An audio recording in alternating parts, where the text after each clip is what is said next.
ఉషోదయం ప్రేమించు కాపరి ఉషా కిరణాలు ఉదయకాలపు వాక్య ధ్యానంనకు మిమ్మల్ని ఆహ్వానిస్తున్నాం. ప్రార్థనతో ఈ ఉదయకాలమున దేవుని యొక్క వాక్యమునకు సిద్ధపడదాం.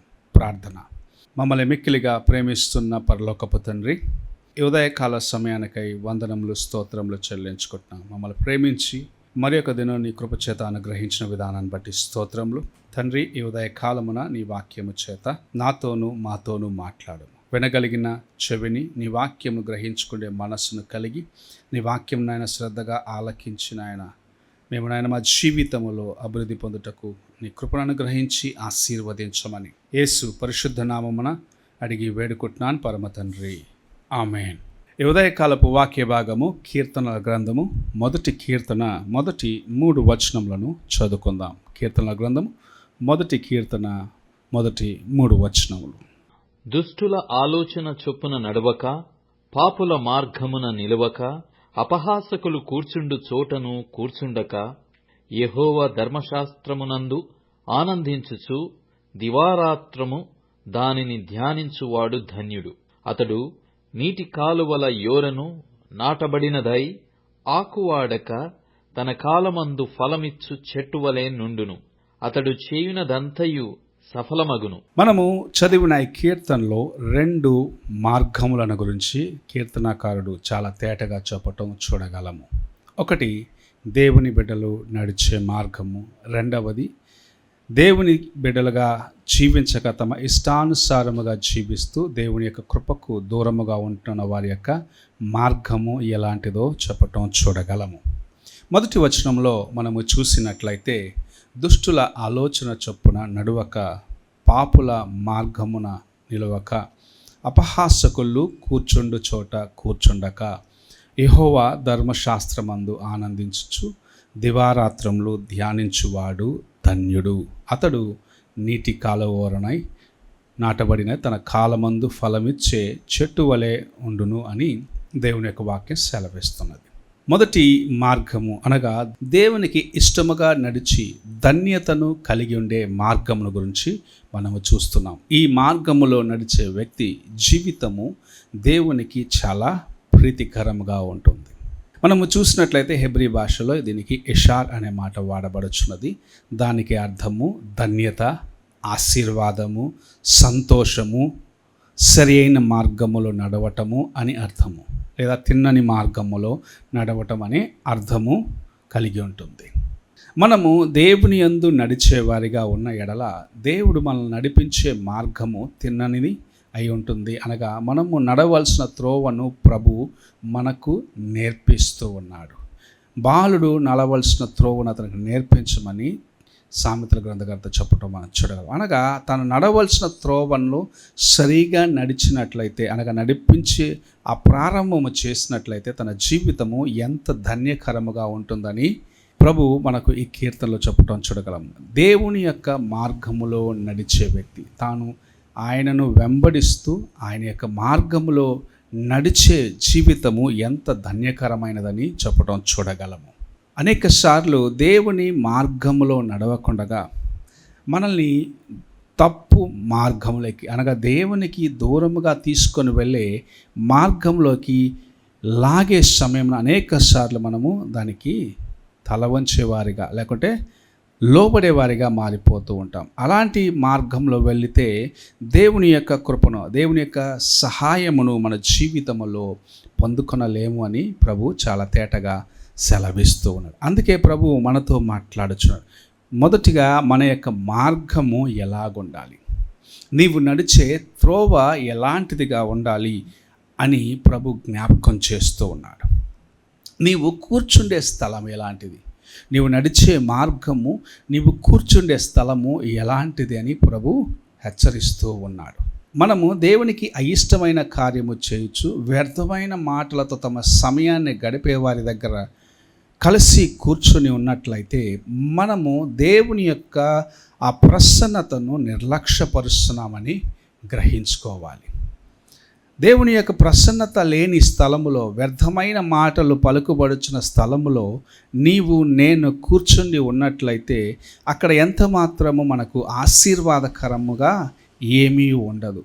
అంత మాత్రమే కాదు, వారి మధ్యలో ఉన్నదాన్ని బట్టి, వారి యొక్క బోధన, వారి యొక్క మాటలు నీవు ఆలకించిన దాన్ని బట్టి నీ జీవితములో నువ్వు చేయరాని కార్యములు చేసేదానికి కూడా నీకు ప్రేరేపణ దొరుకుతూ ఉంటుంది.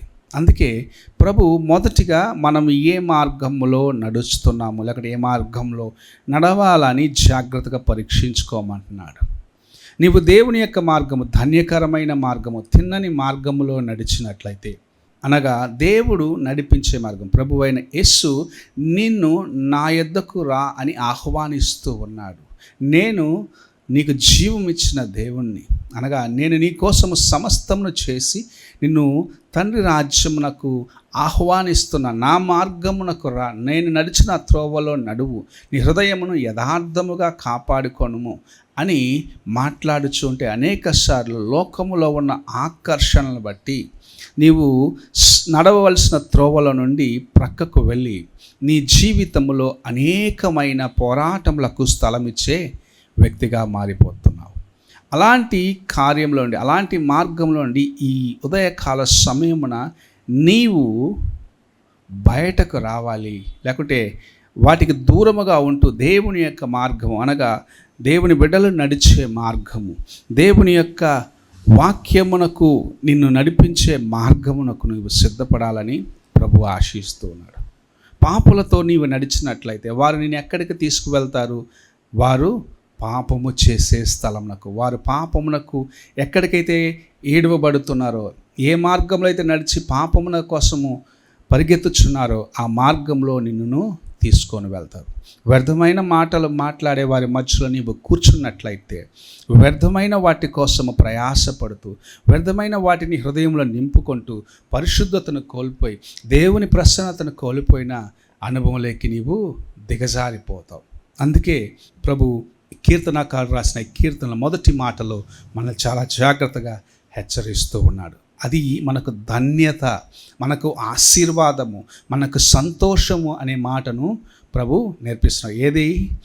దుష్టుల ఆలోచన చొప్పున నడువక, పాపుల మార్గమున నిలవక, అపహాసకులు కూర్చుండు చోటన నీవు కూర్చుండక, అనగా ఈ నిన్ను దేవునికి దూరము చేసే కార్యములకు నీవు దూరముగా ఉన్నట్లయితే నీవు సంతోషముగా ఉంటావు, నీవు ధన్యకరమైన జీవితమును కలిగి ఉంటావు, నీవు ఆశీర్వాదకరమైన జీవితమును కలిగి ఉంటావు అని ప్రభు సెలవిస్తూ ఉన్నాడు. ఈ ఉదయకాలమున దేవుని యొక్క వాక్యం వింటున్న ప్రియ సహోదరుడా, సహోదరి, నీవు ఎలాంటి మార్గములో నడుచుచున్నావు? ఎవరితో పాటు సహవాసము కలిగి ఉంటున్నావు?